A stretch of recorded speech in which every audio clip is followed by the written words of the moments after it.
welcome back to Wrestle Fury, and welcome back to another pay-per-view review, and this time it's WWE Hell in a Cell. Guys, this was a great pay-per-view. I really enjoyed it. There's a lot of cool things that happened during this pay-per-view, in my opinion. One of the most importantly being is the simple fact that Cody Rhodes, even though he was injured, still came and he brought the freaking thunder, and that was super awesome. Definitely an awesome match. We'll talk more about that later, but let's start out with the beginning of the show. What happened? Well, this is what happened. We had the Raw Championship match, the women's match with Bianca Belair, Becky Lynch, and of course Asuka. This was a great match, guys, full of action, back and forth. Just when you thought you knew who was going to win, then someone else turned the tide. This was definitely match of the night, tied with the end match, mainly because Cody and Seth did deliver as well, and Cody wrestled injured, so I guess I gotta kind of give him the extra prop on that. But both of those matches were super awesome. But this right here, guys, was a fantastic triple threat match with three of the greatest women wrestlers, I believe, in modern history, that can definitely, hell, in all history. They can freaking absolutely take it, break it, all the time. They bring it. They don't freaking mess around, ever. They deliver. And just when you thought at the end of this match that you knew, definitely, guess Becky's gonna win again. Swerve, because freaking Bianca throws Becky out the ring and steals one. And that's a Becky move, isn't it? That's something we'd see Becky do, right? You know, that little, let me just sneak in there, and after all the work's been done, I'll go ahead and get that W. Nope. That ain't what happened. Becky didn't get it. And look, everyone put in the work for this match. So I think anyone who won was deserving of the W. I don't see, anyone who would have won, technically people would have been a bit butthurt if Becky won, I think. But technically, she did put in the work, man. She put in the effort. It was a fantastic match. Everyone pulled their weight equally. You know what I'm saying? It wasn't a situation where one person looked like they were doing more than others. I mean, they all brought their A game. And that's why if I was grading this match, I would give it an A+. I would give it an A+, seriously. If I was grading this from an A to an F, this would be an A+ match all day, every day. Bianca's your winner and still the champion. That's super awesome. There's a couple times I thought Asuka was going to walk away with the W, though, and, well, Bianca for that matter. But one move that freaking Asuka did that was dope. She did like this double freaking just like clothesline, like smash thing with both of them, like at the same time. Like, she did that. Like, I can't even explain it, but it was super dope. If you want to go back and rewatch that match, or if you haven't watched this yet, this is the match to go watch. Definitely, without a doubt, it was super freaking fire. I enjoyed it. Moving on, though, after this, we had Almost, and we had the handicap, 2-on-1 handicap with Lashley, Almost MVP. Shout out to MVP's new rap song. That's pretty dope. I enjoy it. I think it's fire. It's a lot of fun. And this match, guys, it actually was pretty decent. I was expecting this match to kind of be like, oh my gosh, I don't know if I want to see Almost and Lashley again. But it was okay, and I actually saw Almost run for the first time. I didn't even think he could. But he actually had some speed to him. And he ran into Lashley through the barricade. That was a high point in the match. That was pretty dramatic and dope. But at the end of the day, luckily, Lashley was able to get the W, thanks to a little help from Cedric, a little sneaky deaky, because Cedric was upset. And so he came and got a little bit of his own sweet revenge on MVP. But at the end of the day, Lashley was hot. The crowd was eating it up. The crowd was probably, I would dare say, this was probably even maybe one of the biggest audience interactions of the night, as far as like they were really visibly just totally all in with Bobby. Like, he got the major baby face pop that, you want to have. If you are a face, you definitely want the crowd to be into you. And they were totally into Bobby, man, like totally. So that was good to see. It was good to see Bobby walk away with the win. I was happy about that because I didn't want him to lose to freaking Lashley and MVP. And I'm hoping that this is the last that we see of Lashley and Almost together. Can we just not do that anymore? I got a bad feeling it is going to be something that continues, though. I wouldn't be shocked. But I don't know. Let's see if we can maybe change it around or something. I mean, there's potential for a Hurt Business kind of semi-reunion, so to speak, with Cedric, Lashley, and maybe they get Benjamin back, and I don't know. But yeah, look, the crowd is hot for Bobby right now, so use that momentum, keep Bobby up in the freaking limelight in the main event scene. Give him away from Almost for a bit, but I know WWE wants to push Almost as the new big guy, of WWE, the new monster dude. So we're probably going to see him, but just let's not see him with Lashley anymore. All right, moving on, though. The next match, what did we have? We had, Ezekiel and Owens. Guys, I got to tell you, I am enjoying the Ezekiel storyline. Him being Elias' younger brother and all that. I think that is freaking just comedy gold and it's great and it's super cool. Look, the other thing is, can we take a moment to appreciate how good Ezekiel is looking? He's freaking pulling his weight and he's freaking doing a fantastic job at it. He is absolutely finally getting some proper wrestling matches and things, after this huge breakaway, as you guys know.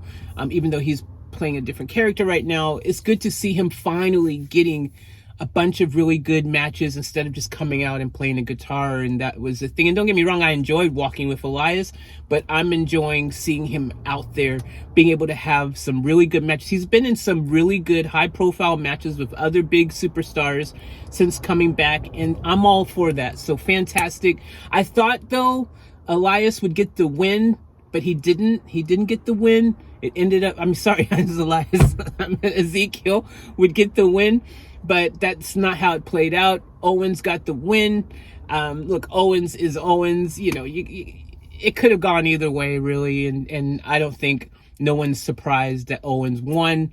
But I guess that also means I think this story is probably not over yet, even though it should be, but it's not, because until they figure out where they're going to go with this, I'm pretty confused as to where they can go with this, really, What just eventually is Elias going to come out and be like, hey, yeah, it was me all along. I'm Ezekiel.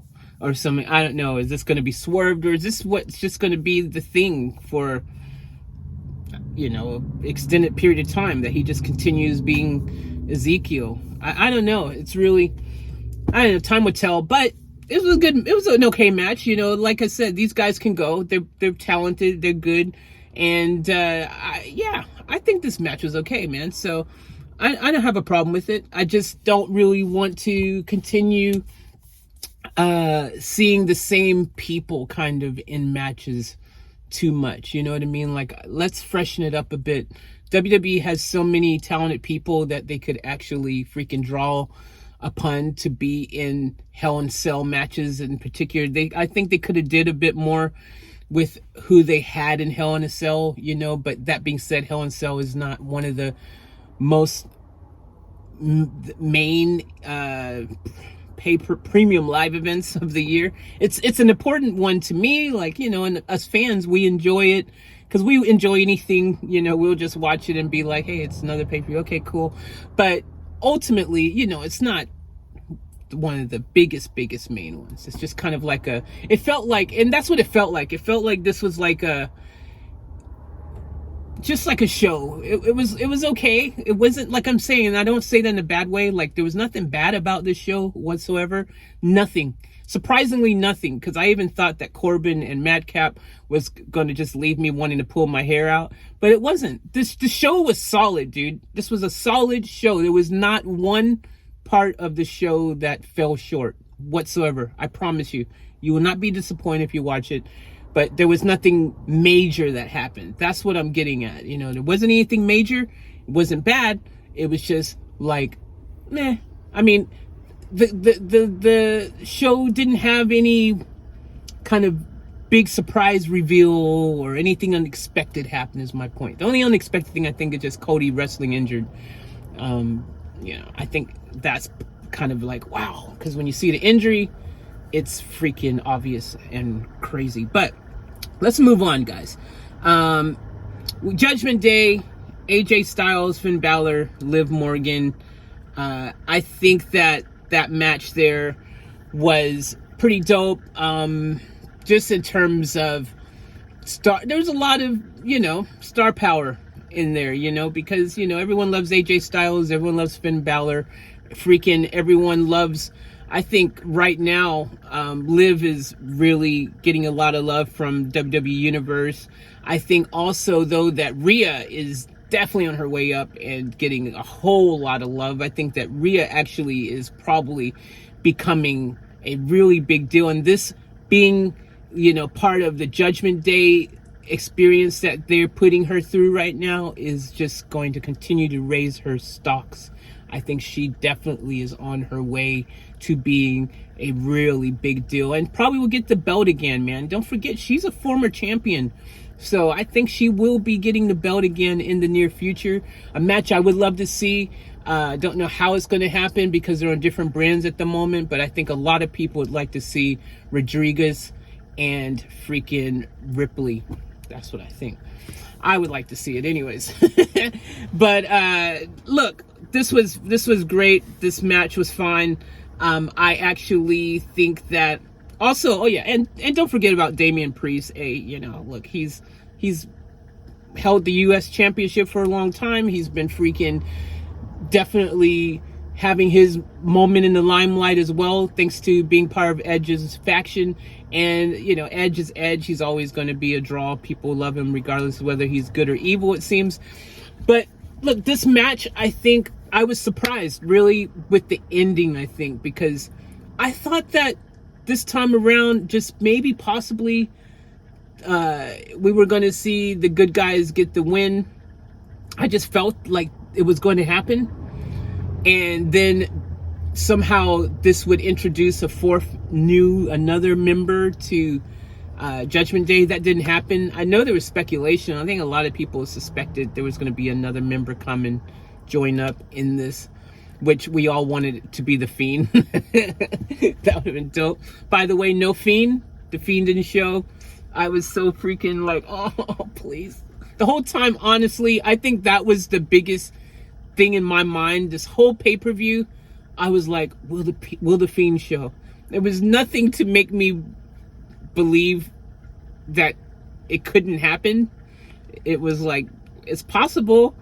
And you know, there was, you know, there's all the speculation and rumor stuff that happens prior to these shows. But yeah, if the Fiend would have showed up, this would have been the show, man. Like, this would have been the show, man. Like, seriously, just because he showed up. But anyways, didn't get that. But yeah, anyways, Judgment Day got the W. Edge did a spear at the end there, and he freaking, you know, did what Edge does, but he got the W. So Judgment Day won. It's not bad. It's not a bad thing. It's just kind of like I would have liked to have seen the good guys win, but hey, it's fine. It's great. It's dope. It's whatever. And it was good wrestling because everyone's good on there. Everyone I just mentioned there was fantastic. Rhea looked like she had a new look, a bit different than usual. You know, I'm used to seeing her wear, you know, more of the long black kind of, you know, tights look and things like that. You know, like the black tight leather pants look, that kind of look. She has shorts, really short, high ones, different. Kind of never seen her. I don't think I've ever seen her. Have I ever seen her wrestle in short shorts? I don't think so. But anyways, she looked dope. Hey, she looked dope. They all freaking present well. You know, Judgment Day looks like, you know, like a force to be reckoned with, and I think that's what they were going for, and they've achieved it. Their entrance is awesome. You guys know. But anyways, let's move on. enough of that. Let's see what was next. Madcap and Corbin. Okay, Madcap Corbin. This match was a lot of fun, surprisingly, because Madcap is mad over. Everyone freaking loves Madcap now. And he comes out. I actually like his new theme. I actually like it. I think it's dope. I like him coming. I like his new look. I'm glad he got rid of suspenders. Never was a fan of that. Freaking gave me Karrion Kross vibes. I just don't like the freaking suspender look. I love the fact that the crowd, again, really supportive behind Madcap. Madcap came out there and got some revenge, basically. He freaking had the chair on freaking Corbin's neck and took the freaking stairs and freaking smashed the hell out of him, and Corbin got carried away on the stretcher. And that's a little bit of poetic justice. That's what should have happened, man. He freaking deserves it. And hopefully this is the end of the story. I didn't really, I swear, if I end up having to see Corbin and Madcap again, though, in the near future, I'm gonna lose it. I don't want to see that match again, ever.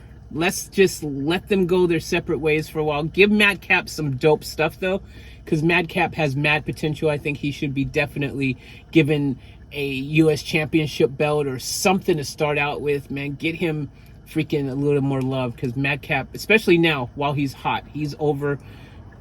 Take advantage of that, man. Take advantage of that. All right. Oh, by the way, and of course, you know who won? Madcap. All right. So let's move on. Oh yeah, Theory. United States Championship match against Ali. Another example of someone who's over. Ali is completely over, and this was his hometown, so the crowd just was absolutely freaking just all completely behind him, like in a major way, and that was good to see. I'm glad to see Ali getting some love, and I'm also glad to see him on a pay-per-view, right guys? Like, this is something else too. Seeing him on a premium live event, sorry, not a pay-per-view, premium live event, seeing him there and getting that opportunity, even though, you know, understandably, I think no one was surprised at Austin won, because, you know, they are attempting to push Theory and get him elevated as the next face that is running the place. The next John Cena. And actually, I did feel like sometimes when I was looking at Theory, I did think, oh yeah, he is kind of John Cena-like. He's starting to become John Cena-like to me. But look, this was great, a great match, really great power moves. Like, there was so much goodness in this. These two can go. These are really good wrestlers, guys, by the way, sports entertainers. But you know what I mean. They're very good at what they do. They are really good at wrestling. They know how to freaking absolutely just pull each move effectively, efficiently. And I am believing everything that they do, because they execute it all so well. Definitely a favorite match of mine on the night. If I was going to say another favorite match, this would be one of my favorite matches of the night. They both did a fantastic job, but ultimately Theory retained the belt. Now I think we finally get to the main event. This is also, yeah, we must be at the main event. This is the other thing, like, there wasn't really that many matches when you think about it for a pay-per-view that went for hours. Like, it was a long pay-per-view kind of feeling, but that just meant everyone kind of got a bit more time to shine in the matches. I think there's kind of a trade-off, and sometimes that's cool too, just to get, you know, instead of seeing a bunch of little quick matches just thrown in just to have them there for no purpose, letting these other matches kind of have time to just play out and work a bit and give everyone a lot of screen time is also good too. So I don't see that as a bad thing. I think that's fine. But yeah, I did think, like, it felt like there could have been maybe 2 more matches thrown on the card, and that would have kind of filled it out a bit more to me. But it was fine. It was okay. It was still cool. Cody Rhodes, Seth Rollins. This was also the only match, surprisingly, that was in the actual Hell in a Cell structure. I thought that there might have been another match, like maybe the triple threat match that was also going to be in the cell, which could have definitely perfectly opened the show with them in the cell. But I guess it's one of those things again where it's kind of a trade-off. You know, it made the main event feel extra special, the fact that that was the only match in Hell in a Cell. Plus, because this is the third time now that we've seen Seth and, Cody go at it, I think we needed something a bit more to also separate it from the other previous matches, even though they are fantastic, as you guys know. And this was the other thing, guys. So we obviously got a match where Cody potentially looked like he's going to finally lose because he came out injured. He couldn't even hold his arm up at the ramp to do his, signature kind of entrance with his arm spread open. He couldn't raise that arm, and you could see throughout the match he was just not able to have full mobility with it and to raise his arm and things like that. And still, even though he had that pain, he still came through, man. Like, he still came through. He still pushed the envelope, and he gave everything for the fans. He really did. If you've never been a fan of Cody before, I tell you right now, you would definitely, without a shadow of a doubt, you would become a fan just because of his just amazing dedication and commitment, the hard work, the effort, everything that he is doing is just above and beyond. And no one would have blamed him for wanting to quit. No one would have blamed him if he was like, yo, guys, I'm gonna have to sit this out. I don't want to. But no one would have blamed him, bro, because that injury, though, is just crazy. So he soldiered on. There was a lot of cool little points in this match. First, Seth coming out wearing the polka dots. That's the Dusty Rhodes type of signature thing. I mean, Dustin Rhodes signature thing. I mean, Dusty Rhodes. Jeez, what am I saying? That's like his signature kind of thing. You guys know, if you know from back in the day, that's his thing. And the other thing is, even in the ring when they were wrestling, there was a belt that came out that said Visionary, but it had the polka dots. So that was another reference to Cody's dad, which is pretty cool. These are attention to detail things, and these are great because they actually further the storyline and stuff, and they're really cool. I like that attention to detail. That was dope. The other thing that they did a cowbell little match suddenly within the match, which is pretty dope. That was pretty cool. Again, another reference. Super cool. There was a lot of little things like that, attention to detail, that made this great. And there was a lot of just like moments where your breath was taken away. Like the moment when Cody revealed his freaking just bruised freaking whole shoulder region, all this over here by the pelvis muscle, all this stuff was just like, and the crowd too. I think the crowd was like, holy crap, because they were just like, oh. But Cody, every time he would do something, like Seth took the kendo sticks and was poking it into the freaking bruise thing, like you just cringe. You go, oh no, what the hell? So there was all these type of moments. Seth freaking went up. They had the table set. Seth went. Cody was laying on the table, and this is just brilliant. See, they thought of ways where they could still make this so exciting and have these big spots, even though Cody was injured. And Cody was able to, as Seth jumped to squash someone, just smother him, smash him, freaking destroy him on the table. Cody managed to just kind of roll off of it. And Seth went crashing through the table. Like, it was a great spot. Then later on, Seth took the table in the corner, went through it really devastatingly.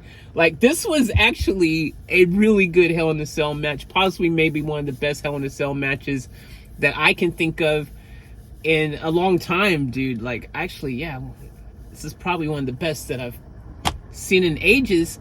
And it deserved to be up there with match of the night. Again, I have to give it the edge just because, Cody was injured, and just that took a lot of heart and commitment, and hopefully he didn't sustain a lot more injuries from doing that. Like, I'm hoping he's going to still be able to kind of recover in a timely manner. But guys, he did say at the end of the show, which they didn't show on the pay-per-view, like, but there's some footage rolling around and stuff, that he will explain more or talk about his injuries, talk about everything a bit more tomorrow on Raw. So giving people another reason to tune into Raw, which, just after this freaking match, he's going to get the craziest ovation tomorrow. I think he's going to really get a lot of love.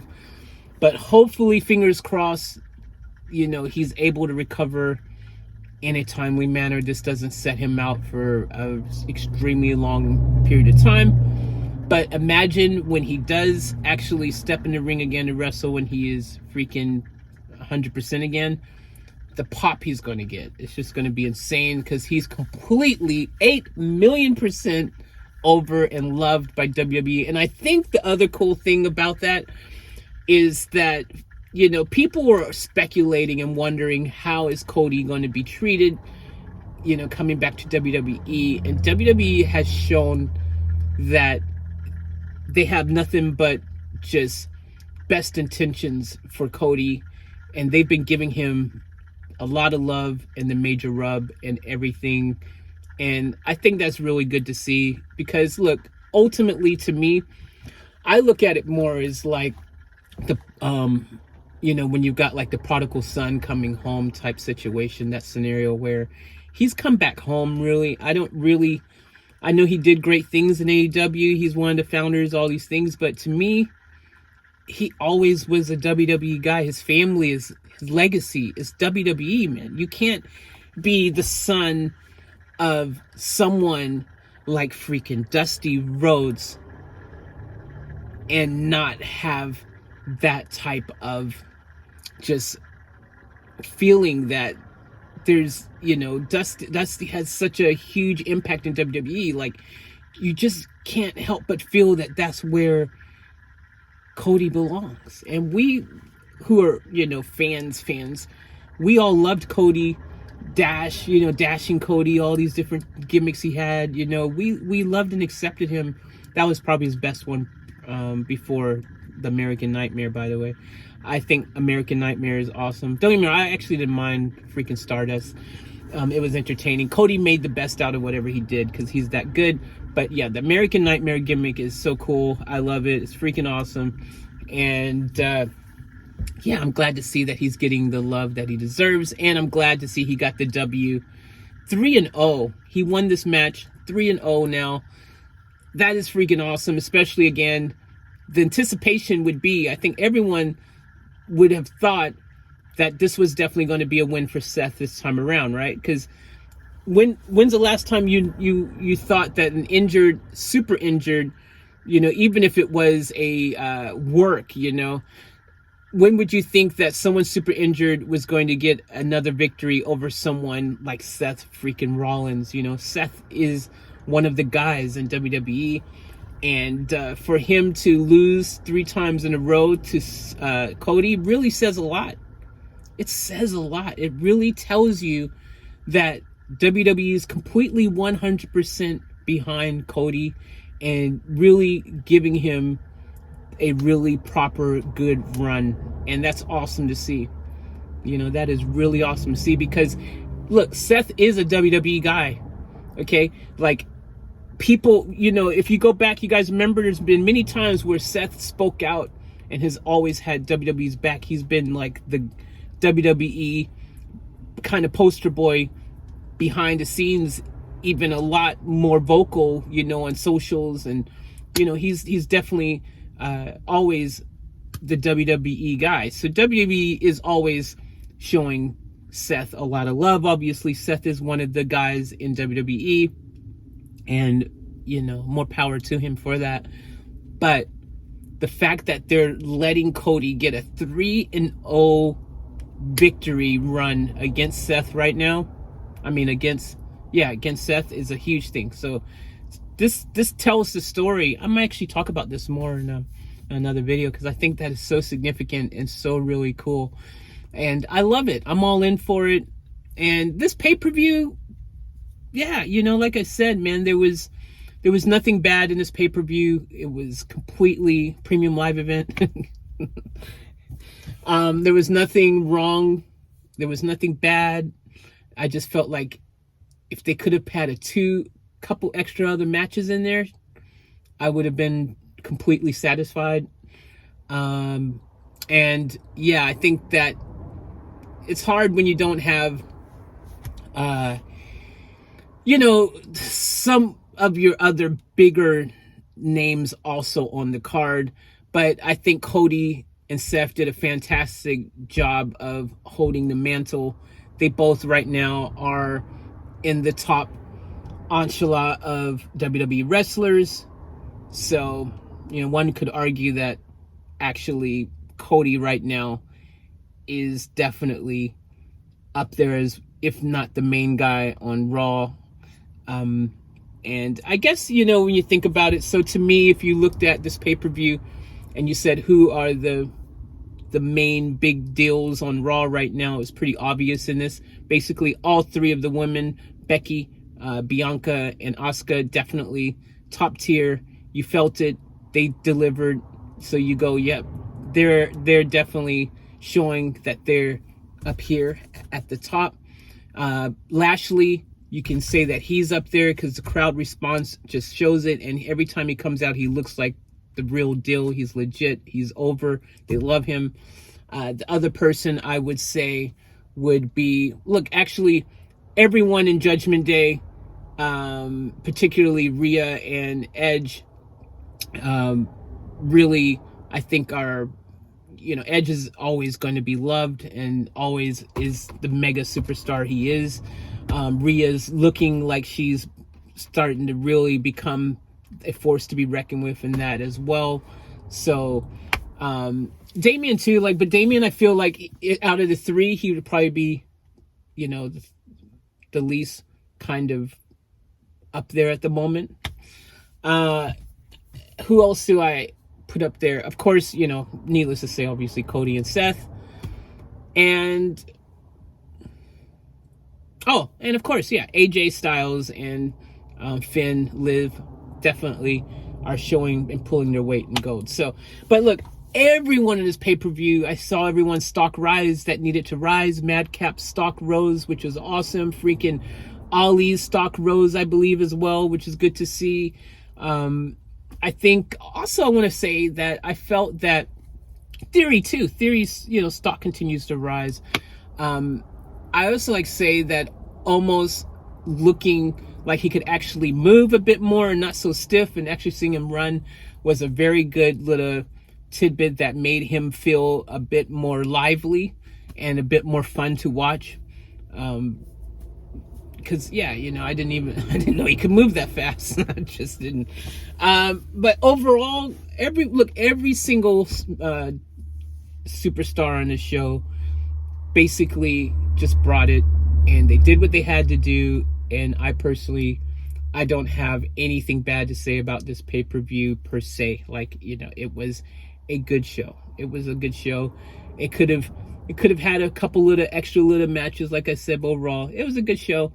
And I enjoyed it. And more power to, again, Cody Rhodes for freaking just bringing it injured like that. That was dope. So that's my full review. Thank you guys for tuning in. I'm going to there's something else I want to mention that I might, this is an Easter egg for anyone who stayed and watched this to the end, because I'm going to make a separate video on this anyways, talking about it. But CM Punk was referenced in this show. And I think I'm the only one who maybe even caught that and put two and two together. But he was, guys. So I'm going to tell you guys when this happened, because I'm going to make a separate video on this, but I'm going to tell you guys, this is your Easter egg for staying through all the way to the end. There's a point in the show where Corey actually says, he goes, in living color.